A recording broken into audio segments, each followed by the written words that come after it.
मजहब नहीं सिखाता, आपस में पैर रखना मजहब नहीं सिखाता, आपस में पैर रखना।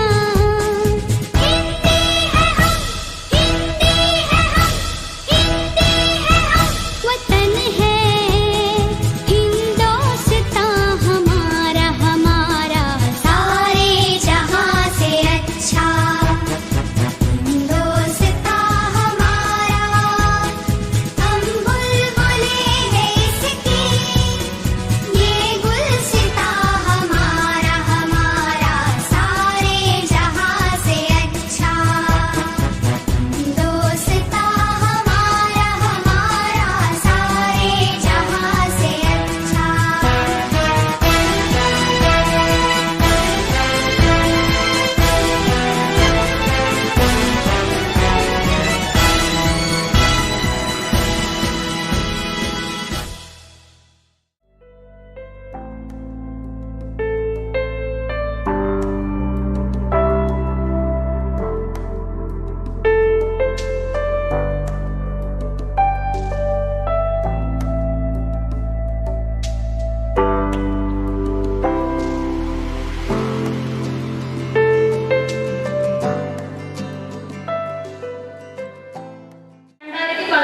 എന്ന ഈ പരിപാടിയിൽ പങ്കെടുക്കാൻ എത്തിച്ചേർന്ന എല്ലാവരെയും ആദരപൂർവ്വം സ്വാഗതം ചെയ്യുന്നു. ആദ്യം തന്നെ ഈശ്വര പ്രാർത്ഥന.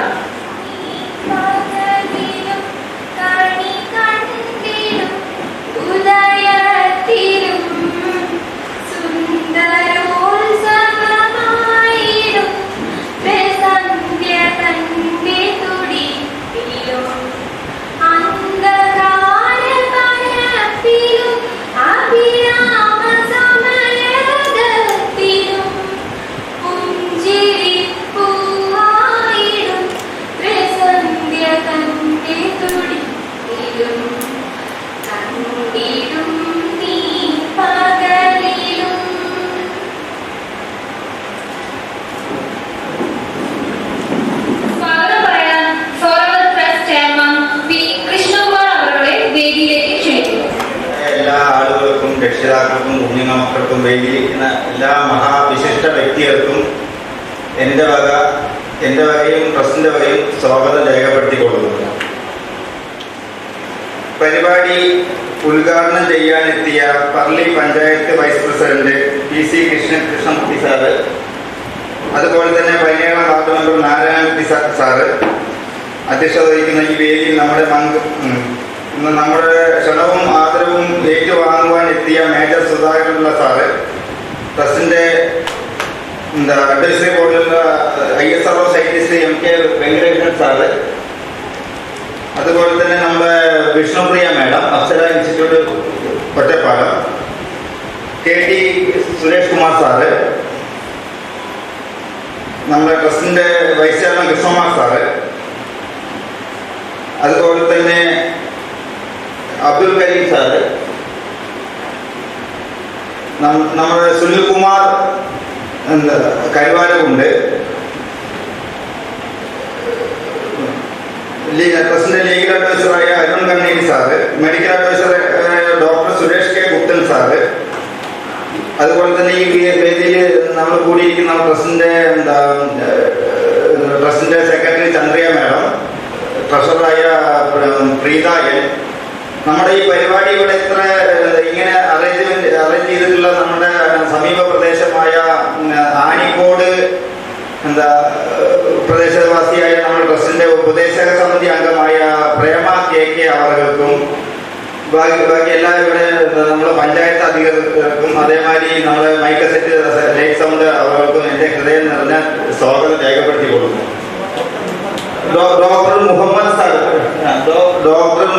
സാറിനും സ്വാഗതം രേഖപ്പെടുത്തിക്കൊള്ളുന്നു. സൗഹൃദ ചാരിറ്റബിൾ ട്രസ്റ്റ് പർലി നമ്മുടെ പ്രത്യേക ക്ഷണം സ്വീകരിച്ചെത്തിയ ഇവിടെ സാന്നിധ്യം അറിയിച്ചിട്ടുണ്ട്. അവർക്കും നമ്മുടെ ട്രസ്റ്റിന്റെ വകയിൽ എൻ്റെ വകയിൽ സ്വാഗതം രേഖപ്പെടുത്തിക്കൊള്ളുന്നു. അധ്യക്ഷ പ്രസംഗത്തിനായി പഴയ പഞ്ചായത്ത് 17 വാർഡ് മെമ്പർ നാരായണൻകുട്ടി അവരുടെ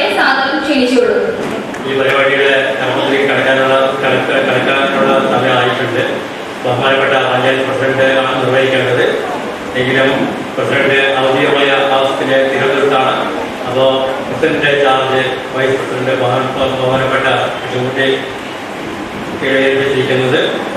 ഈ ഇത്തരം ഒരു ചാരിറ്റബിൾ സൊസൈറ്റി ഇത്തരം ആളുകൾ കുട്ടികളുടെയും രക്ഷിതാക്കളുടെയും അവരുടെ മനസ്സറിഞ്ഞുകൊണ്ട് അവരുടെ വേണ്ട രീതിയിലുള്ള സഹായങ്ങൾ അവരെ കൊണ്ട് ആ കൃഷിയെ കൊണ്ട് ചെയ്യാൻ കഴിയുന്ന രീതിയിലുള്ള പ്രവർത്തനം നടത്തുന്നതിൽ ഞങ്ങളെ സംബന്ധിച്ചിടത്തോളം ഒരു അഭിമാനം തന്നെയുണ്ട്. തുടർന്നും നല്ല രീതിയിൽ വിവരമായി പോകട്ടെ എന്ന് മാത്രം പറഞ്ഞുകൊണ്ടും ഈ പരിപാടിയുടെ ഔദ്യോഗിക കർമ്മം നിർവഹിക്കാൻ, ഈ ഉദ്ഘാടന കർമ്മം നിർവഹിക്കാൻ ബഹുമാനപ്പെട്ട പഞ്ചായത്ത് വൈസ് പ്രസിഡന്റ് CC കൃഷ്ണൻകുട്ടിയെ ക്ഷണിച്ചുകൊള്ളുന്നു.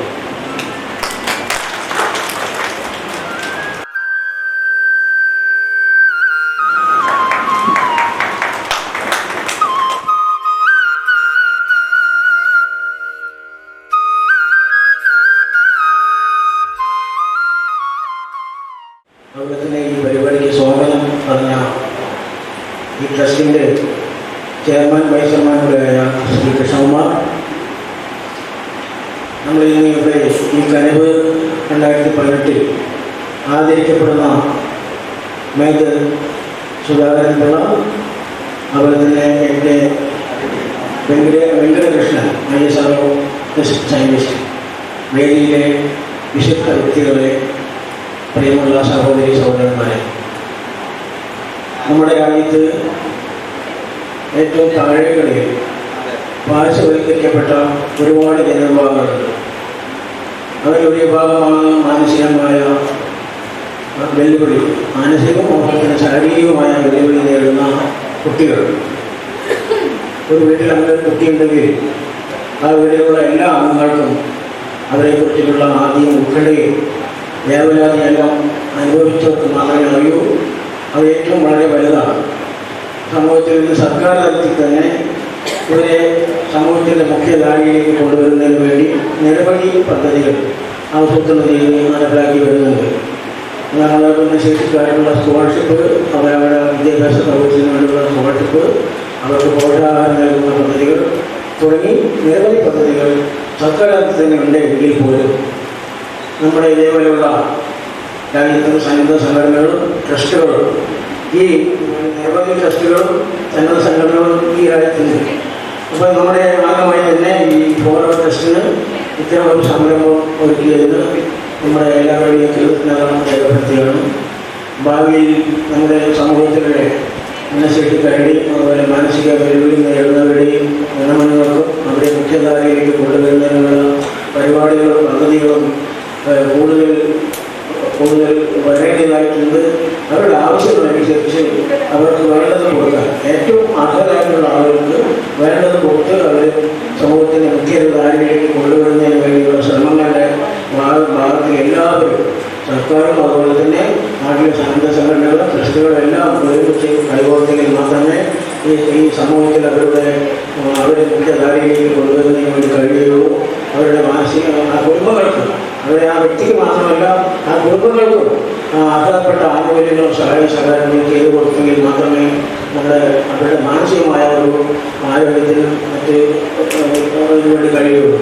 അതിനുവേണ്ടിയുള്ള എല്ലാ ശ്രമങ്ങളും ഈ ട്രസ്റ്റും അതുപോലെ തന്നെ ഇവിടെ വന്നിരിക്കുന്ന എല്ലാ നല്ല മനസ്സുകളും പ്രകടിപ്പിക്കണം, അതിനുവേണ്ടി പരിശ്രമിക്കണം എന്നാണ് എനിക്ക് ഈ അവസരത്തിൽ ഓർമ്മപ്പെടുത്താനുള്ളത്.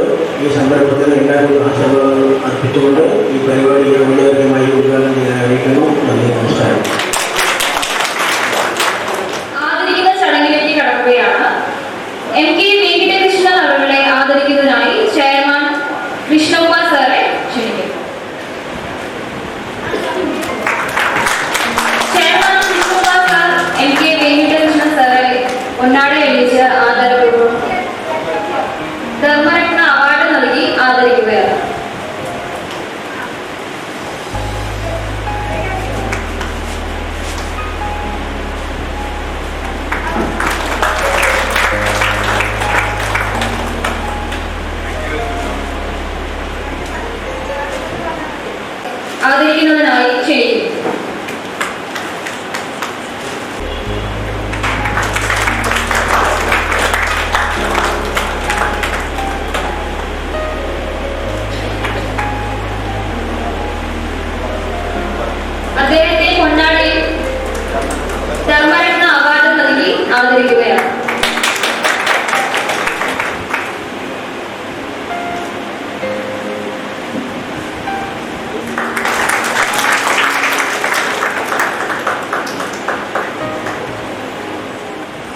ഇല്ല പറഞ്ഞ വലിയൊരു പിന്നെ സന്തോഷമുള്ള ഒരു കാര്യമാണ്.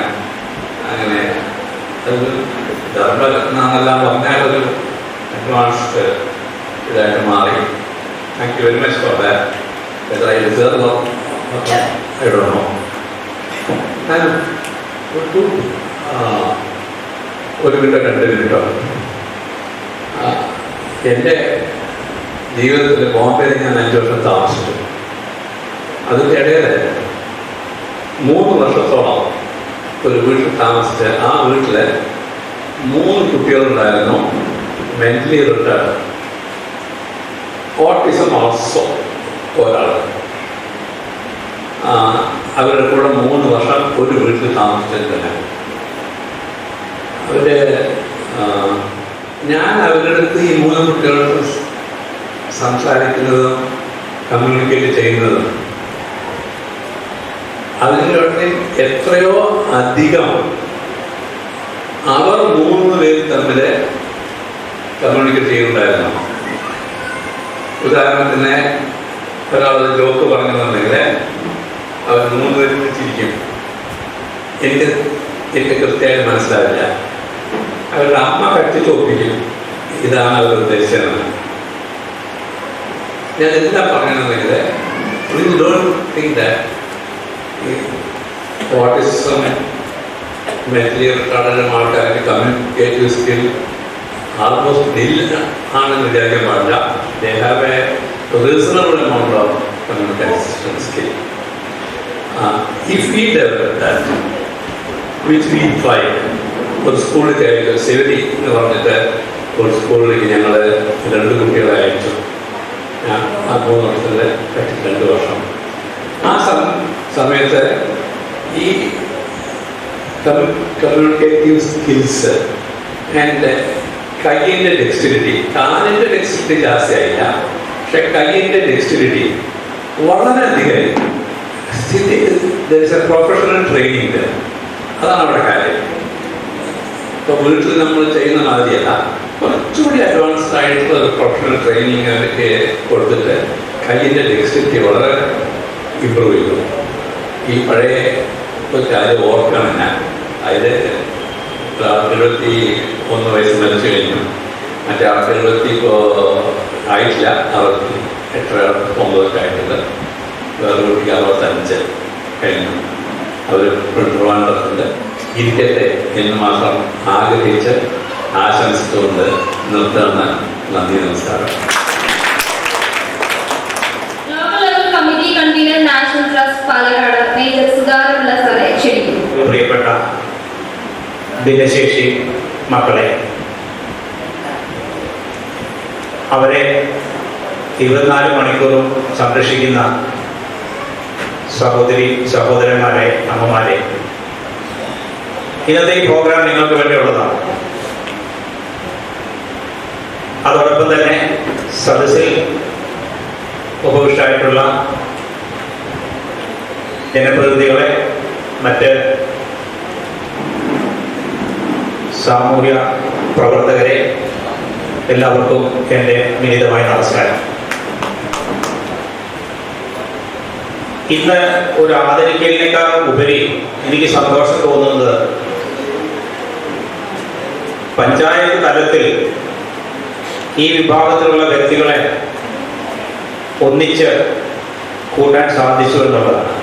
ഈ മേഖലയിൽ ഞാൻ പ്രവർത്തനം തുടങ്ങുന്ന ഏകദേശം 15 വർഷം മുമ്പ് രക്ഷകർത്താക്കളിൽ എത്തിച്ചേരാൻ ഒരേ ഒരു മാർഗമുണ്ടായിരുന്നത് സ്പെഷ്യൽ സ്കൂളുകളിലെ രക്ഷകർത്താക്കളുടെ മീറ്റിങ്ങിൽ പോകുമെന്ന് മാത്രമേ ഉള്ളൂ.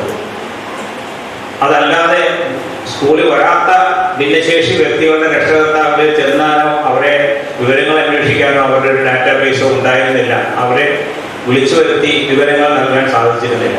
ഇന്നത് സാധിക്കുന്നു എന്നുള്ളതിൽ വളരെ സന്തോഷമുണ്ട്. രണ്ടാമത്തെ കാര്യം, ഏറ്റവും പാർശ്വവൽക്കരിക്കപ്പെട്ട വിഭാഗത്തിന് വേണ്ടി സർക്കാർ നിലകൊള്ളുന്നുണ്ടെങ്കിൽ ആ പാർശ്വവൽക്കരിക്കപ്പെട്ടതിനേക്കാൾ താഴെ തിരസ്കരിക്കപ്പെട്ടവരായ കുറെ ആളുകളാണ് ഈ മസ്തിഷ്ക ഭിന്നശേഷി വ്യക്തികൾ. ശരിക്കും തിരസ്കരിക്കപ്പെട്ടവരാണ്. ഇവരുടെ കാര്യങ്ങളെക്കുറിച്ച് യാതൊരുവിധ ശ്രദ്ധയും നമ്മുടെ സാമാന്യ സമൂഹത്തിന് ഉണ്ടായിരുന്നില്ല. അതിൽ നിന്ന് മാറ്റം വന്നിട്ടുണ്ട്. അതാണ് എനിക്ക് രണ്ടാമത് ആയ സന്തോഷം പറയാനുള്ളത്. കഴിഞ്ഞ ഒരു വർഷത്തിനുള്ളിൽ പാലക്കാട് ജില്ലയിൽ തന്നെ ആനുകൂല്യങ്ങളെ കുറിച്ച് വിശദമായി ക്ലാസ് എടുക്കാൻ സാധിച്ചു. അത് വളരെ ഈ മക്കളുടെ കാര്യത്തിൽ കുറേയധികം സാമ്പത്തിക സഹായങ്ങൾ കിട്ടുന്നുണ്ട്. നമ്മൾ ബുദ്ധിമുട്ടിക്കൊണ്ടിരുന്ന കാലത്തിന് മാറ്റം വന്നുകൊണ്ടിരിക്കുന്നുണ്ട്. അതിനേക്കാൾ ഉപരി നിയമങ്ങൾ വന്നു കഴിഞ്ഞു. ഔദാര്യത്തിലേക്ക് വന്നു. ആ ഔദാര്യത്തിൽ നിന്നും ഈ നിയമം വന്നതോടെ കുറച്ച് പരിഗണന വന്നു. ആ പരിഗണനയിൽ നിന്നും നാഷണൽ ട്രസ്റ്റ് ആക്ട് പ്രത്യേക പരിഗണന കൊണ്ടു. അപ്പോൾ പ്രത്യേക പരിഗണന അർഹിക്കുന്ന ഈ വ്യക്തികൾക്ക് എന്തൊക്കെയാണ് സർക്കാർ ചെയ്യേണ്ടത്, എന്തൊക്കെയാണ് സമൂഹത്തിന്റെ ഉത്തരവാദിത്തങ്ങൾ, അത് നമ്മൾ മനസ്സിലാക്കണം. ഇങ്ങനെയൊരു മസ്തിഷ്ക ഭിന്നശേഷി, മെന്റൽ റിട്ടാർഡോ ഓട്ടിസമോ ഒരു കുട്ടി ഉണ്ടാവുന്നത് അച്ഛന്റെയോ അമ്മയുടെയും കുറ്റം കൊണ്ടോ കുടുംബത്തിന്റെ ശാപം കൊണ്ടാണെന്ന് വിചാരിച്ചിരുന്ന ഒരു കാലഘട്ടം മാറി. ഇന്ന് സമൂഹത്തിൽ നടക്കുന്ന അല്ലെങ്കിൽ മരുന്നിലുള്ള മായങ്ങളോ മരുന്ന് മാറിയിട്ടോ അങ്ങനെ പല കാരണങ്ങളാലാണ് ഇങ്ങനെയുള്ള കുട്ടികൾ ജനിക്കുന്നത്. അപ്പോൾ അത് ഒരേ കാര്യം മാത്രമല്ല, അതിപ്പോ ഓരോരുത്തർക്കും മനസ്സിലായി തുടങ്ങി. അത് അച്ഛനമ്മമാരുടെ മാത്രം കുറ്റമല്ല, അവരുടെ മാത്രം ഉത്തരവാദിത്വമല്ല, സമൂഹത്തിന്റെ ഉത്തരവാദിത്തമാണ്. ഇത് നമ്മളെല്ലാവരും ഒന്നിച്ച് ഈ കഴിഞ്ഞ 2-3 വർഷത്തിനുള്ളിൽ ഈ മേഖലയിൽ കുറേയധികം, പ്രത്യേകിച്ച് വിദ്യാഭ്യാസ മേഖലയിൽ ഇങ്ങനെയുള്ള കുട്ടികൾക്ക് വിദ്യാഭ്യാസം നൽകുന്നതിന് വേണ്ടിയിട്ടും അവർക്ക് പകൽ സമയം ചെലവഴിക്കുന്നതിന് വേണ്ടിയിട്ടും കുറേയധികം പദ്ധതികൾ രൂപീകരിച്ചിട്ടുണ്ട്. അതെല്ലാം നടപ്പിലാക്കേണ്ട ഉത്തരവാദിത്വം, അവരുടെ കാര്യത്തിൽ ശ്രദ്ധിക്കേണ്ട ചുമതല ഞാൻ പറഞ്ഞു കഴിഞ്ഞാൽ ഏറ്റവും ആദ്യം അംഗനവാടി ടീച്ചറിനാണ്. അത് കഴിഞ്ഞാൽ ICD സൂപ്പർവൈസറാണ്. ഈ 2 കൂട്ടരുമാണ് ഇങ്ങനെയുള്ള കുടുംബത്തിന്റെ ഏറ്റവും അടുത്ത ബന്ധുക്കൾ. അവർക്ക് എല്ലാ രീതിയിലുള്ള അന്വേഷണങ്ങളും അവർക്ക് കിട്ടാവുന്ന അവകാശങ്ങളും ആനുകൂല്യങ്ങളും കിട്ടുന്നുണ്ടെന്ന് ഉറപ്പുവരുത്താനും സംശയങ്ങൾ ദൂരീകരിക്കാനും ഒക്കെ ഈ 2 വ്യക്തികളും ഈ കുടുംബവുമായിട്ട് നിരന്തരം സമ്പർക്കം പുലർത്തണം. അവർക്ക് സാമ്പത്തികമായിട്ടുള്ളത് മാത്രമല്ല, പലർക്കും മാനസികമായിട്ട് അല്ലെ സാമൂഹികമായിട്ട് സമൂഹത്തിനെ മാറ്റി നിർത്തിയോ ഒറ്റപ്പെടുത്തിയോ എന്നുള്ള ഒരു ഉൾവലിവുള്ളവരാണ്. അപ്പൊ അവരെ സമൂഹത്തിന് പുറമെ എഴുതി വെച്ചാലായോ അത് ഉണ്ടെന്ന് ഉറപ്പുവരുന്നതിനാണ് അതിന്റെ വിജയം. നമുക്ക് പതിയ പഞ്ചായത്തിലാണെങ്കിൽ ഇങ്ങനെയുള്ള പഞ്ചായത്തിന്റെ ബഡ് സ്കൂളുണ്ടോ? എന്തുകൊണ്ട് ബഡ് സ്കൂളില്ല? കഴിഞ്ഞ വർഷം തന്നെ 200 പുതിയ ബഡ് സ്കൂളുകൾ തുടങ്ങാനുള്ള പദ്ധതി ഗവൺമെന്റ് ഇട്ടിട്ടുണ്ട്. പഞ്ചായത്ത് മുന്നോട്ട് വന്നിട്ടില്ല, അതുകൊണ്ട് നടന്നില്ല. എന്നിരുന്നാലും പാലക്കാട് ജില്ലയിൽ പക്ഷേ 18 ബഡ് സ്കൂളുകൾ ഇപ്പോൾ പ്രവർത്തിക്കുന്നുണ്ട്. 18 പോരാ, എല്ലാ പഞ്ചായത്തിലും 87 പഞ്ചായത്തിലും ഉണ്ടായിരിക്കണം എന്നുള്ളതാണ് വസ്തുത. അതുപോലെ തന്നെ 18 വയസ്സിന് മേലെയുള്ള വ്യക്തികൾക്ക് ഒരു പകൽ സമയം ചെലവഴിക്കാൻ വേണ്ടി അവർക്ക് ബഡ്സ് റീഹാബിലിറ്റേഷൻ സെന്റർ, അതായത് പകൽ വീട് വേണം. നമ്മൾ പകൽ വീട് എന്ന് കേട്ടാൽ ഉടനെ വൃദ്ധജനങ്ങൾക്കുള്ള പകൽ വീട് ഒരു കെട്ടിടം പണിത് ഉദ്ഘാടനം ചെയ്യും. അതിനുശേഷം അവിടെ ആൾ വന്നോ വന്നില്ലയോ എന്നറിയില്ല. പക്ഷെ അതിനേക്കാൾ കൂടുതൽ വേണമെന്ന് ഇങ്ങനെയുള്ള വ്യക്തികൾക്കാണ് പകൽ വീട് വേണ്ടുന്നത്. കാരണം ഈ അച്ഛനും അമ്മയ്ക്ക് ഒരു ആശ്വാസം, ഒരു അല്പനേരം സമാധാനത്തോടെ ഇരിക്കണം. ഈ കുട്ടികൾ, ഈ വ്യക്തികളെ, കുട്ടികൾ പറയുന്ന വ്യക്തികൾ 40 വയസ്സ് 45 വയസ്സുള്ള വ്യക്തികളുണ്ട്. അവരെ ഒരു സ്ഥലത്ത് കൊണ്ടാക്കുകയും അവർക്ക് കളിക്കാനും ചിരിക്കാനും കൂട്ടുകൂടാനും അവർക്ക് ശാരീരികവും മാനസികമായിട്ടുള്ള ഉന്നമനത്തിന് വേണ്ടിയിട്ടുള്ള തെറാപ്പികൾ കൊടുക്കാനുള്ള സൗകര്യങ്ങൾ ചെയ്തു കൊടുക്കുക എന്നുള്ളതാണ് നമ്മൾ ചെയ്യുന്നത്. അപ്പൊ ഇങ്ങനെ നമുക്ക് ഒത്തിരി ഉത്തരവാദിത്വം ഈ വിഭാഗത്തിനോട് ചെയ്യേണ്ടതായിട്ടുണ്ട്. അതിന്റെ ഒരു തുടക്കം എന്ന രീതിയിൽ ഈ പഞ്ചായത്ത് തലത്തിലുള്ള മീറ്റിങ്ങുകളും അല്ലെങ്കിൽ ഇങ്ങനെയുള്ള ബോധവൽക്കരണ പരിപാടികളും കഴിവ് ഈ രംഗത്തേക്ക് വന്നത് വളരെ സന്തോഷമുണ്ട്. ഏകദേശം 2 വർഷം മുമ്പ് രജിസ്ട്രേഷൻ നടത്തിയ ഒരു ചാരിറ്റബിൾ സൊസൈറ്റി ആണെങ്കിലും ഒരു 2 മാസം മുന്നേ എന്നോട് വന്ന് സംസാരിച്ച് നമുക്ക് ഒരു പ്രോഗ്രാം നടത്താം. ഞാൻ വളരെ സന്തോഷം പ്രകടിപ്പിച്ചു. കാരണം കൂടുതൽ ആളുകൾ വരണം, കൂടുതൽ ആളുകളിൽ നമ്മുടെ സേവനം എത്തിക്കണം. ലെവൽ കമ്മിറ്റി എന്ന് പറയുന്നത് ഒരു സ്റ്റാറ്റ്യൂട്ടറി ബോഡിയാണ്. അതിന്റെ ചെയർമാൻ ജില്ലാ കളക്ടറാണ്. അപ്പൊ അത് പാലക്കാട് ജില്ലയിലുള്ള ഈ വിഭാഗത്തിൽപ്പെട്ട എല്ലാ വ്യക്തികളുടെയും ക്ഷേമത്തിനും അവരുടെ അവകാശങ്ങൾക്കും വേണ്ടിയിട്ട് നിലകൊള്ളുന്ന ഒരു സ്റ്റാറ്റ്യൂട്ടറി കമ്മിറ്റിയാണ് ലോക്കൽ ലെവൽ കമ്മിറ്റി. അതേക്കുറിച്ച് ഞാൻ പിന്നീട് സംസാരിക്കാം. എന്നിരുന്നാലും ഈ കനിവിന്റെ ഈ 2018 പ്രോഗ്രാമിൽ എന്നെ ക്ഷണിക്കാനും ഈ ആദരവും ഈ വളരെ ഭംഗിയുള്ള മൊമെന്റോയും എൻ്റെ മനസ്സിൽ എന്ന് നിലകൊള്ളും. എല്ലാ സംഘാടകരോടും നന്ദി പറയുന്നു. നിങ്ങൾക്ക് എല്ലാവർക്കും നല്ലത് വരട്ടെ. നമസ്കാരം. വേദിയിലും സദസ്സിലുമുള്ള വിശിഷ്ടവ്യക്തികൾക്ക് എല്ലാവർക്കും നമസ്കാരം. ഞാൻ നിങ്ങളോട് 2 വാക്ക് സംസാരിക്കുന്നത് പരിവാറിന്റെ സംസ്ഥാന സെക്രട്ടറി എന്ന നിലയിലും അതുപോലെ ജില്ലാ പ്രസിഡന്റ് എന്ന നിലയിലുമാണ്. പരിവാർ എന്ന് പറഞ്ഞാൽ അതിന് വേറെ അർത്ഥം വേങ്ങളൊന്നും കൽപ്പിക്കേണ്ട. പരിവാർ എന്ന് പറഞ്ഞാൽ കുടുംബം എന്നുള്ള അർത്ഥത്തിലാണ്. കുടുംബം എന്ന് പറഞ്ഞാൽ നമ്മുടെ ഭിന്നശേഷിയുള്ള മക്കളുടെ രക്ഷിതാക്കളും മക്കളും അടങ്ങുന്ന കുടുംബം, അതാണ് പരിവാർ. സുധാകരൻ സാർ സൂചിപ്പിച്ച പോലെ നമ്മുടെ കുട്ടികൾക്ക് അവരുടെ ആവശ്യങ്ങൾ എന്താണെന്നോ അവകാശങ്ങൾ എന്താണെന്നോ ഒന്നും അറിയാനോ അല്ലെങ്കിൽ ചോദിച്ചു വാങ്ങാനോ ഉള്ള കഴിവില്ല. അപ്പൊ അതിനുവേണ്ടി ആരാണ് കൂട്ടായ്മ ഉണ്ടാക്കേണ്ടത്? തീർച്ചയായും രക്ഷിതാക്കളാണ്. അതുകൊണ്ടാണ് പരിവാറിന്റെ പ്രസക്തി ഇവിടെ ഉണ്ടാകുന്നത് തന്നെ. നമുക്കൊക്കെ അറിയാം, ഇങ്ങനൊരു കുട്ടി നമ്മുടെ കുടുംബത്തിൽ വരുന്നതോടെ നമ്മൾ ഈ പറഞ്ഞ പോലെ ആദ്യമായിട്ടുണ്ടായ ഒരു ഡോക്ടർ പറയാണ് നിങ്ങളുടെ കുട്ടി ഭിന്നശേഷിയുള്ള കുട്ടിയാണ്, അല്ലെങ്കിൽ ഓട്ടിസമുള്ള കുട്ടിയാണ്, അല്ലെങ്കിൽ മെന്റൽ റിട്ടാർഡേഷനുള്ള കുട്ടിയാണ് എന്ന് കേൾക്കുമ്പോൾ ഒരു അമ്മയ്ക്കും അച്ഛനും ഉണ്ടാവുന്ന ഒരു വികാരം അത് പറഞ്ഞറിയിക്കാൻ പറ്റില്ല. അത് ആ വീട്ടുകാർക്ക് മാത്രമേ അറിയുള്ളൂ. നമ്മുടെ മനസ്സിലുണ്ടാവുന്നൊരു ആദ്യം. അപ്പോ ആ കുടുംബത്തിനെ കൈപിടിച്ചുയർത്തുന്നത് ആ കുടുംബത്തിന്റെ മാത്രം ഒരു ഉത്തരവാദിത്തമല്ല, സമൂഹത്തിന്റെ ഉത്തരവാദിത്തമാണ്. ഒരു 10-25 വർഷങ്ങൾക്ക് മുമ്പുള്ള ഒരു സ്ഥിതി വിശേഷമല്ല ഇപ്പോൾ ഉള്ളത്. ഒരുപാട് കാര്യങ്ങളിൽ നമ്മൾ മുന്നോട്ട് വന്നു കഴിഞ്ഞു. ചിലപ്പോൾ ഇങ്ങനൊരു മീറ്റിംഗ് തന്നെ 25 വർഷം മുമ്പ് നമുക്ക് ചിന്തിക്കാൻ പോലും കഴിയില്ല. ഒരു കുട്ടി ഇങ്ങനൊരു കുട്ടി വീട്ടിലുണ്ടായാൽ ഇനിയിപ്പോൾ എന്ത് ചെയ്യാനാണ്? ആ കുട്ടിയെ നമുക്ക് IAS ആക്കാൻ പറ്റുമോ? ആ കുട്ടിയെ MBBS ചെയ്യിപ്പിക്കാൻ പറ്റുമോ? ഇല്ല. അവനെ പഠിപ്പിച്ചത് എന്താ കാര്യം? അല്ലെങ്കിൽ അവളെ സ്കൂളിൽ കഴിച്ചിട്ട് എന്താ കാര്യം? മുക്കിലിരുത്തുക എന്നുള്ളത് മാത്രമായിരുന്നു അന്നത്തെയൊക്കെ ഒരു ചിന്താഗതി. ഈ 25 വർഷങ്ങൾക്കുള്ളിൽ ഒരുപാട് മാറ്റങ്ങൾ സംഭവിച്ചു. സമൂഹത്തിൽ ആരെയും അങ്ങനെ ഒറ്റപ്പെടുത്താനുള്ള അവകാശം, അധികാരം ആർക്കും ഇല്ല. ഈ സമൂഹത്തിനില്ല. സമൂഹത്തിന്റെ ഉത്തരവാദിത്തമാണ് എല്ലാരെയും പൊതു ധാരയിൽ കൊണ്ടുവരിക എന്നുള്ളത് പൗരന്റെ കടമയാണ്, സർക്കാരിന്റെ കടമയാണ്, പൊതുസമൂഹത്തിന്റെ കടമയാണ്.